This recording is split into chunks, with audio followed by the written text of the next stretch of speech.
Greetings, everyone. My name is Della.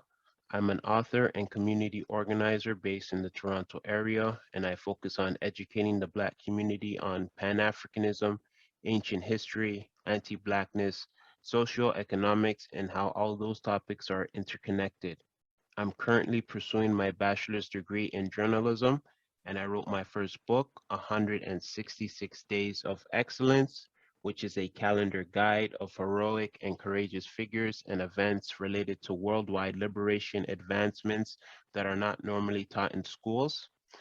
The topic for this PowerPoint presentation is the historical foundation of systematic anti-Blackness in Canada, which was inspired by the book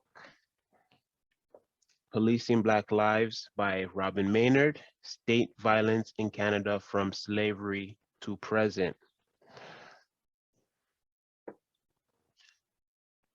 I was motivated to do this four-part series to help educate not just Black people living in Canada, but everyone interested in independent studies that is purposely not taught in schools. I wanted to create an easy to follow timeline because this is the first book of its kind pertaining to history in Canada, and it was only written in 2017. I think it's very important to understand how systematic anti-Blackness works to build meaningful solutions for the Black community. As Black people, we are targeted, or at least know someone who has been targeted by some form of anti-Blackness, but just because we have been targeted doesn't mean we fully understand why and how we are targeted. Consider this example. If a stranger punched you in the face and attacks you, hopefully, I would hope your urge is to fight back and defend yourself. But just because you have the desire to fight back doesn't mean you know how to fight or you know how the stranger fights. If you have no knowledge in self-defense, you will only apply yourself to the first thing that comes to your mind in a reactionary emotional state. You can't stop the fight to learn how to fight. So the best time to train how to fight is anytime before it actually happens. But you will never know if a fight will happen. If you stay ready, you won't have to get ready. So in the context of anti-Blackness, education helps us understand how we are attacked so we can effectively build long-lasting solutions of defense. So before I get started, this presentation is dedicated to my publisher, Desiree Crooks, who transitioned in August to the spiritual realm, who fought against ovarian cancer. She was dedicated to teaching children, and she published a children's book on the liberation story of Queen Nzinga. And she was on the verge of actually opening up a daycare before the pandemic struck. I was blessed to have known her and published my first book with her, 166 Days of Excellence. So without wasting any more time, I'm going to jump into today's presentation.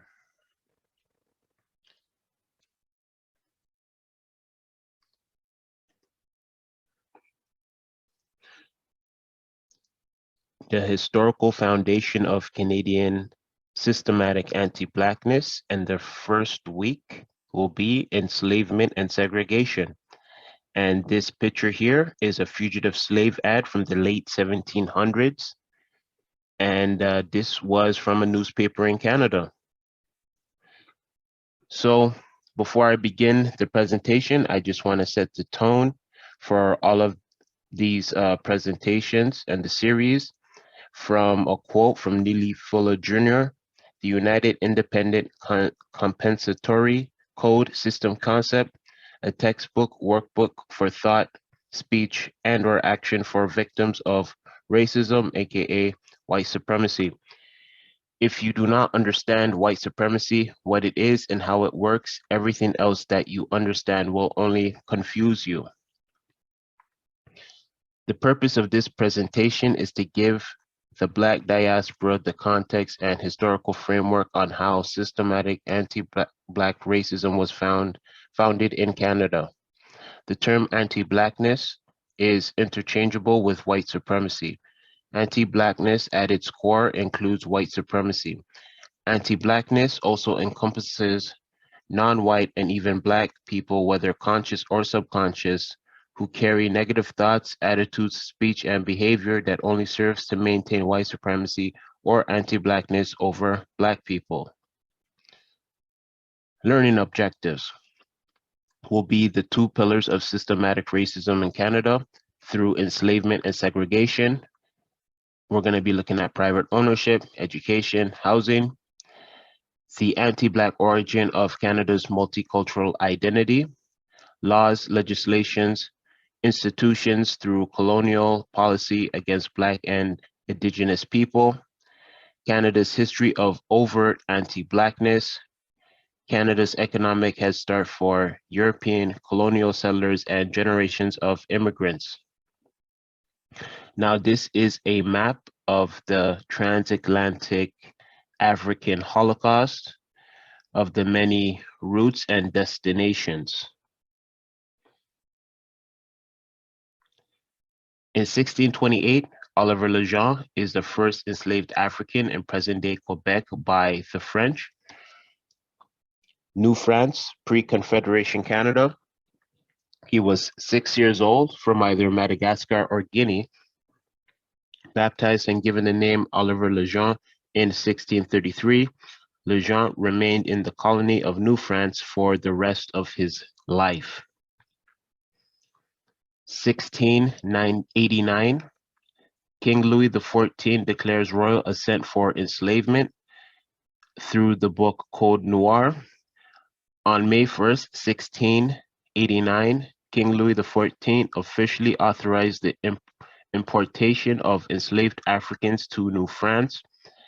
Black enslavement was reinforced by the next French king, Louis XV, who made two proclamations about enslavement in the 1720s and one more in 1745. Black people were treated as personal property that could be bought, sold, traded, and inherited. The first slaves in New France were indigenous peoples, a large percentage of whom came from the Pawnee Nation located in present-day Nebraska, Oklahoma, and Kansas. Many were captured during war and sold to other indigenous nations or to European traders. Some French colonists acquired enslaved Black people through private sales, and some received indigenous and African slaves as gifts from indigenous allies. So from France to Canada, this is the Code Noir, and you can see that it's originally started in French. So legacy of Canadian enslavement. In early Canada, the enslavement of African people was a legal instrument that helped fuel colonial economic enterprise practiced by European traders and colonists in New France in the early 1600s and lasted until it was abolished throughout British North America in 1834. Legacy of enslavement in Canada was private ownership based as opposed to large-scale breeding plantation compared to the US. Business owners, judges, government officials, military officials, landlords, doctors, executive councils, butchers, and hospitals, to name a few. So this is another map. During that 2-century period, European settlers in what would eventually become Canada were involved in the transatlantic slave holocaust linked to the commerce of international trade.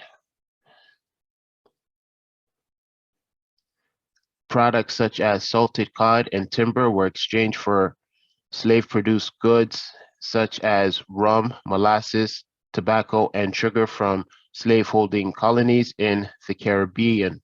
And this is just another map to further demonstrate the transatlantic slave holocaust. 1700s, June 21st, 1734, Angelique's arson riot. Mary Joseph Angelique allegedly set fire to her master's Montreal house and destroyed nearly 50 homes. She was tortured and hanged as a lesson to condition others from rioting. Between 1725 and 1779, Britain signed a series of treaties with various Micmac, Wolastoqiyik, Obunaski, Punabskut, Passamaquoddy peoples living in parts of what are now the Maritimes and Gaspé region in Canada and the northeastern United States. 1752, peace treaty between British Crown and Micmac people. There were numerous peace and friendship treaties made between 1726 and 1761 that were signed by Micmac, Maliseet, and the Passamaquoddy. So this is how one of the treaties looked like. 1781, St. John's Island, PEI, passed a law regulating enslavement, an act declaring that baptism of slaves shall not exempt them from bondage. Black people who now are on this island or may hereafter be imported or brought therein, being slaves, shall continue such unless freed by his, her, or their respective owners. And that was a direct quote from the act. So the main things, number one, baptism did not change slave status. Two, persons enslaved in Prince Edward Island remain so unless manumitted, set free by their owners. And three, children born to enslaved women were born enslaved themselves. Canada's first race riot. On July 26, 1784, a mob of loyalist settlers stormed the home of a Black preacher in Shelburne, Nova Scotia, armed with hooks and chains seized from ships in the harbor. The confrontation ignited a wave of violence in Shelburne County that lasted approximately 10 days. The majority of the attacks targeted the county's free Black population. Thus, the Shelburne riot has been described as the first race riot in North America. After the Revolutionary War, the Black pioneers were among the first settlers in Shelburne, Nova Scotia, and they helped build the new settlement. On its fringes, they established their own community called Birchtown. When hundreds of white disbanded soldiers were forced to accept work at rates competitive with their Black neighbors, hostility caused a riot. So these are more Canadian fugitive slave advertisements in various Canadian newspapers.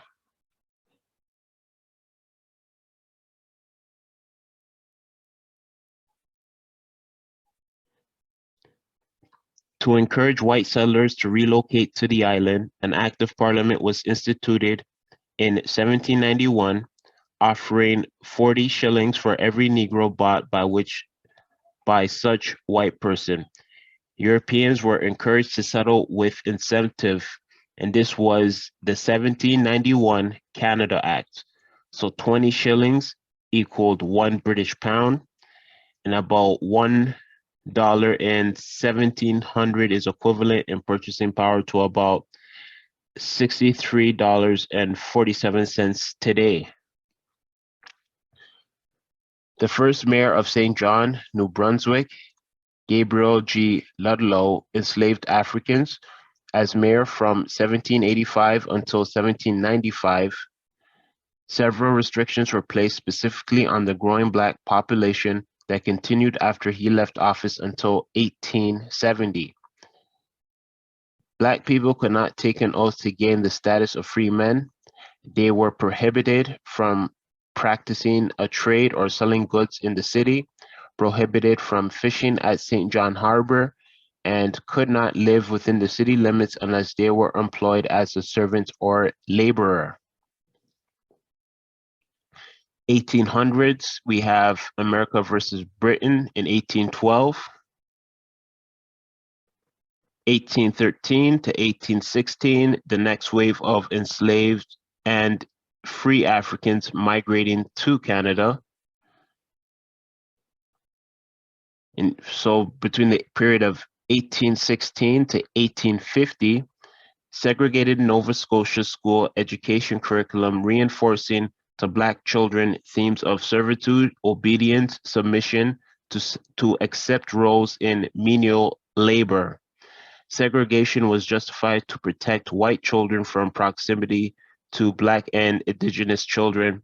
Schools were closing up until 1850 because of no government funding, no mention of enslavement of the colonization of Indigenous land in schools. Any racial tensions mentioned only explained in the US.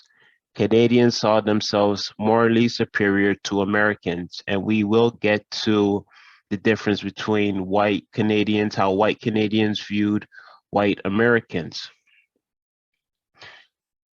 From 1828 to 1996, in Canada, the residential school system was a network of boarding schools for Indigenous children. The network was funded by the Canadian government's Department of Indian Affairs and administered by Christian churches. The school system did not formally start until 1831. The first well-known school is Anglican Church of Canada, from its founding as the Mechanics Institute, a day school for boys on the Six Nations of the Grand River Reserve. Churches building schools for Indigenous has roots tracing back to 1600s.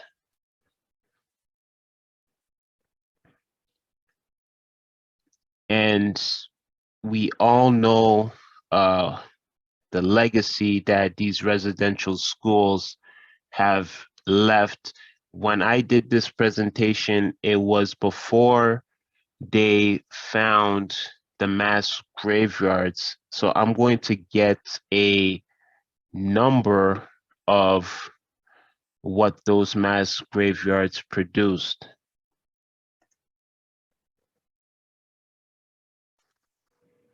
So this article is from the National Post, how Canada forgot about more than 1,300 graves at former residential schools. First Nations are having to counter widespread claims that these are mass graves, or that they were deliberately hidden. Since May, more than 1,300 suspected graves have been uncovered near the sites of former Indian residential schools, 215 in BC, 182 also in BC, 751 in Saskatchewan, and more than 160 found on BC as well. So three different areas in BC and Saskatchewan. And this article was written on July 13th. They started to find the graveyards in May.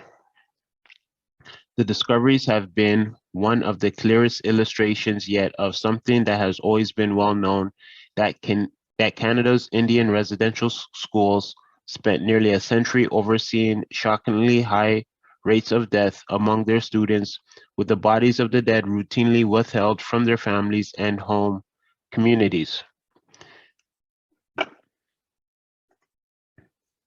But as news of the discoveries quickly circulated around the world, it has spawned assertions that the graves were deliberately hidden or that they were mass graves. Neither claim has appeared in statements from the First Nations, who have announced discoveries of unmarked burials. This is not a mass grave site. These are unmarked graves. Kawases First Nation Chief Cadmus Delorme said at the June 24th press conference announcing the discovery of 751 graves outside of Saskatchewan. Here's another article.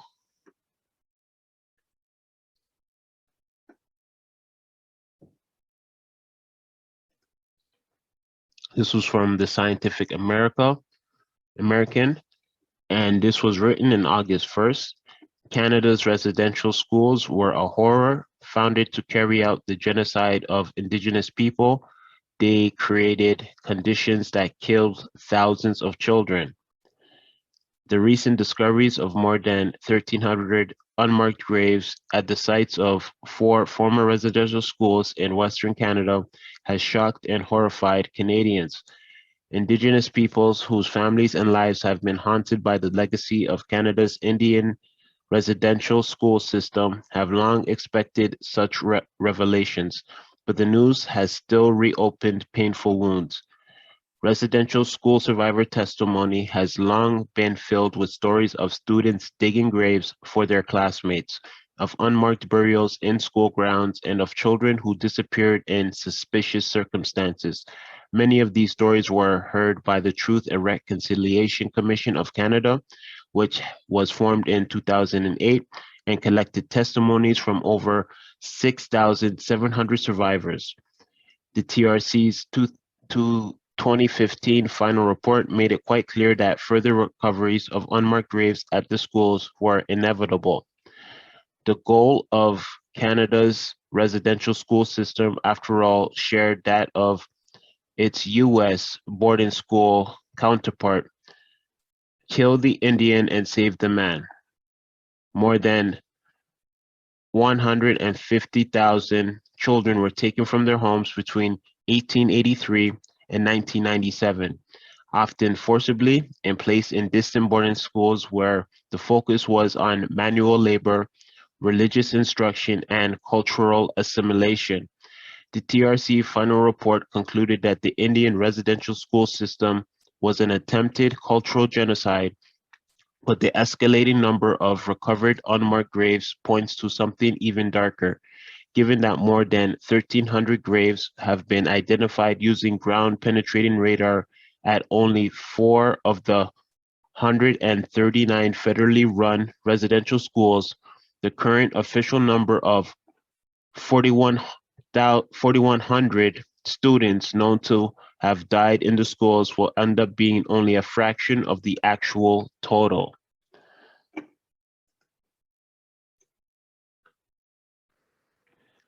So I just wanted to share that a very important update about these residential schools and the legacy that it has literally still left behind and we're still discovering till this day. So a lot of this historical information is very important in really understanding the history of Canada and everything that was done to cover up the history today. It's they're making an attempted effort to get to the truth and try to right the wrongs, but it's definitely been long overdue. So we will continue on with the presentation. Slavery Abolition Act, 1833 to 1834. Abolition of enslavement in Canada was 31 years before the States. An act for the abolition of enslavement throughout the British colonies, for promoting the industry of the manumitted slaves, and for compensating the persons hetero entitled to the service of such slaves. Also known as the Slavery Abolition Act, received royal assent on August 28, 1833, and took effect a year later, August 1st, 1834. The act abolished enslavement in most British colonies, freeing over 800,000 enslaved Africans in the Caribbean and South Africa, as well as a small number in Canada. Segregation of Black people in Canada was justified for years following abolishment by reinforcing a racial inferiority complex that had been used to justify enslavement. Practices of racial segregation differed across the country according to province or local municipality. Some Black loyalists in Nova Scotia and Ontario did not receive land grants as promised. Those who did were given smaller allotments located on land that was of poorer quality in places physically segregated like North Preston in Nova Scotia and Elm Hill in New Brunswick. 1850, Fugitive Slave Act in US would effectively push more enslaved Africans into Canada to seek refuge. And this is a newspaper ad talking about the fugitive slave law. Abolitionist, journalist, support of the Underground Railroad, Mary Ann Shadd, in 1854, who was part of the Voice of the Fugitive, coins the term anti-slavery Negro hater.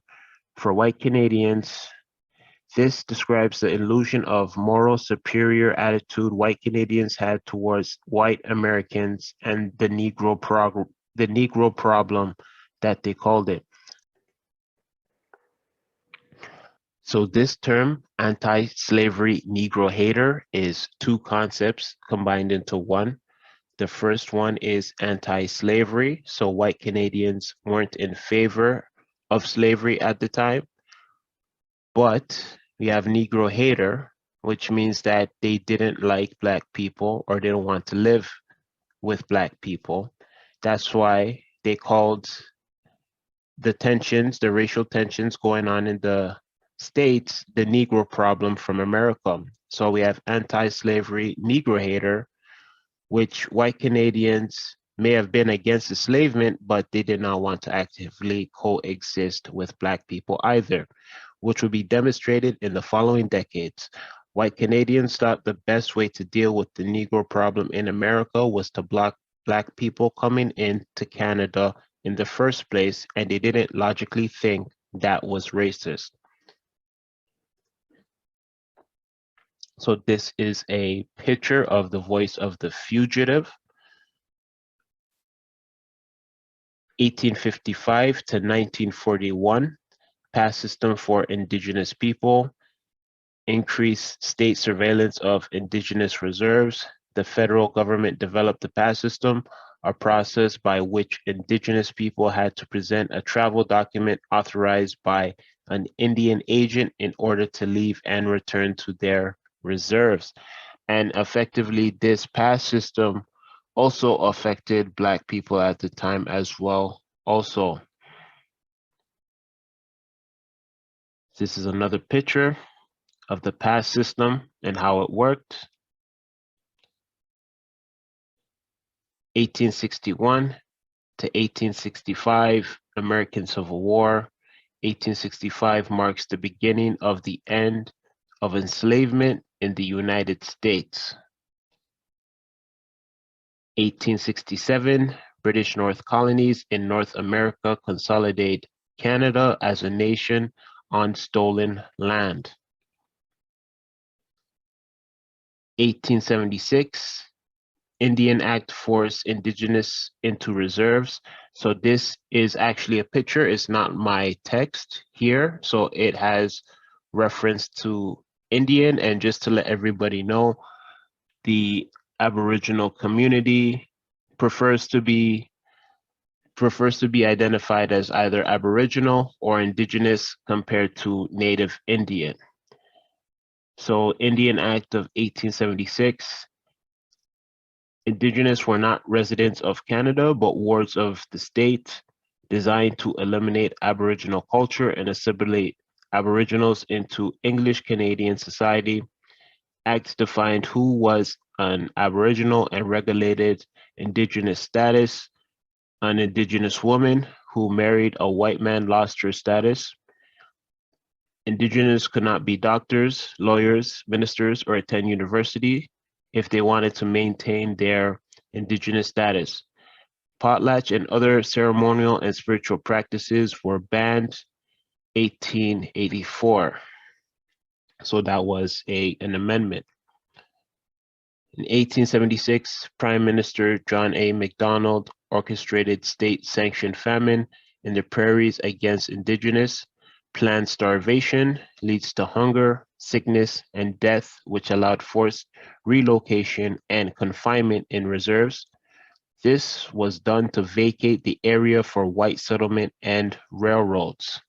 So after all those peace treaties were signed, this is what a leader of a nation, a newly formed nation at that, resorted to take the land from the indigenous people. So this is an important slide in the global anti-Blackness structure and how it relates to Canada. So as slavery was ending, a new form of exploitation, the scramble for Africa, was becoming more organized. Not that this was the beginning, but this was the beginning of a organization between European nations called the British Conference of 1884 to 1885, which consolidates European colonialism, neocolonialism in Africa, the scramble for Africa, one of the greatest crimes during the African Holocaust. So this is like a part two to the Holocaust. Wealth was generated from human and material exploitation. Anti-Blackness was a worldwide assault of Black people and theft of their land and natural resources to empower and enrich invaders.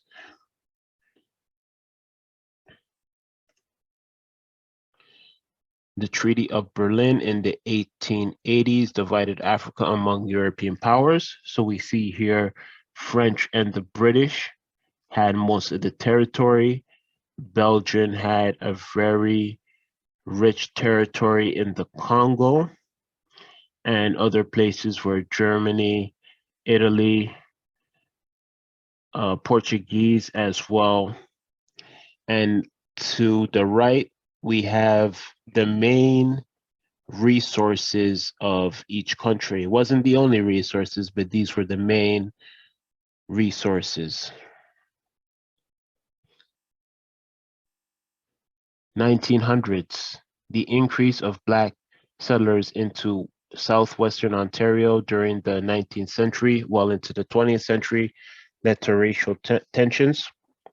Harrow, the town closest to SS number 11, had segregated restaurants and a whites-only movie theater. So SS 11 was a segregated school. We had sundown laws in this area. Kingsville and Leamington had sundown laws, which meant Black people had to be off the streets of the city by sundown. You will not find the laws in the books. They were not written. They were simply public knowledge, says Elise Harding Davis, a seventh generation African Canadian growing up in Colchester, Ontario. Housing, a clause in Vancouver real estate deeds going back to 1928 up until 1965 stated that the grantee or his heirs, administrators, executor, successors, or assigns will not sell to, agree to sell to, rent to, lease to, or permit or allow to occupy the said lands and premises or any part thereof any person of the Chinese, Japanese, or other Asiatic race or to any indigenous or Negro. In the 1920s, city officials in Calgary, Alberta also codified restrictive covenants to prevent Black residents from purchasing homes outside of the boundaries of the railway yards.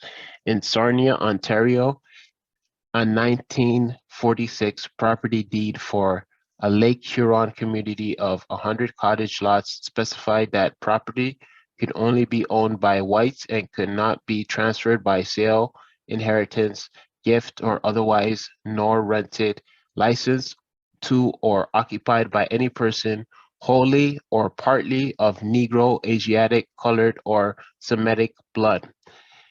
There are also examples of Black people being routinely turned away when seeking rental accommodations based on their race, often limiting where they could live. Over time, this systemic discrimination resulted in the concentration of Black residents in some neighborhoods like Little Burgundy in Montreal.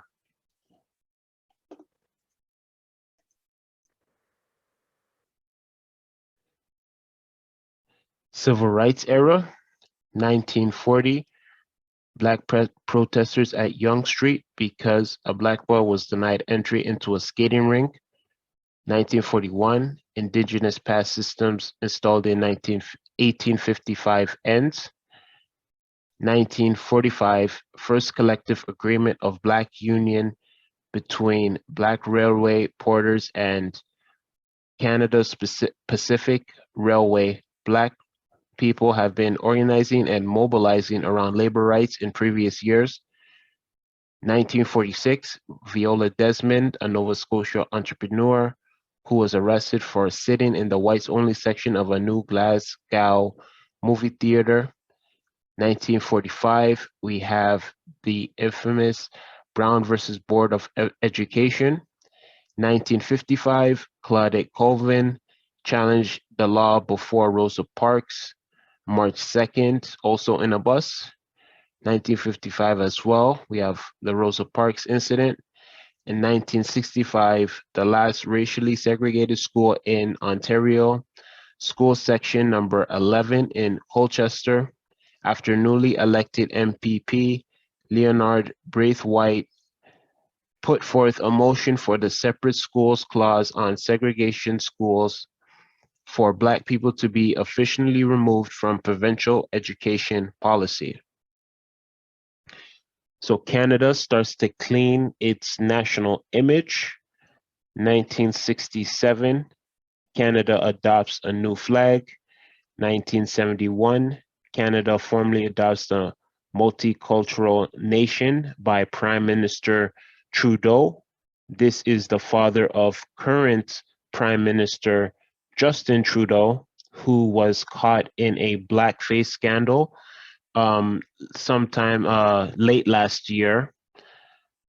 1976, Canadian immigration opens up to Africa, Asia, Middle East.